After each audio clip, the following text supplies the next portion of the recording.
السلام علیکم ورحمۃ اللہ وبرکاتہ۔ ناظرین و سامعین، اللہ پر یقین۔ حضرت شاہ کرمانی کی ایک ہی بیٹی تھی جن کا رشتہ ایک بادشاہ نے مانگا، مگر انہوں نے منظور نہیں کیا۔ پھر ایک لڑکے کو نماز روزے کا پابند دیکھ کر شاہ صاحب نے اس سے نکاح کر دیا۔ صاحبزادی رخصت ہو کر شوہر کے گھر آئی تو گھر میں سوکھی ہوئی روٹی دیکھی تو دیکھ کر شوہر سے پوچھا، یہ کیا ہے؟ لڑکے نے کہا، رات کو بچ گئی تھی، روزہ کھولنے کے لیے رکھ لی۔ یہ سن کر لڑکی سوچ میں گم ہو گئی۔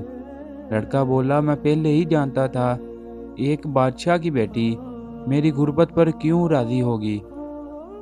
لڑکی بولی، بادشاہ کی بیٹی غریبی پر ناراض نہیں بلکہ اس لیے ناراض ہے کہ تم کو خدا پر بھروسہ ہی نہیں، اور مجھے اپنے والد پر تعجب ہے کہ مجھ سے تمہارے متعلق یہ کہا، بڑا نیک اور پارسا انسان ہے۔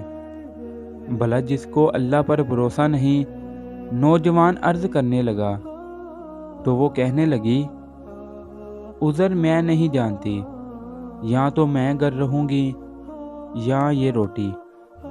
اس نوجوان نے فوراً روٹی خیرات کر دی۔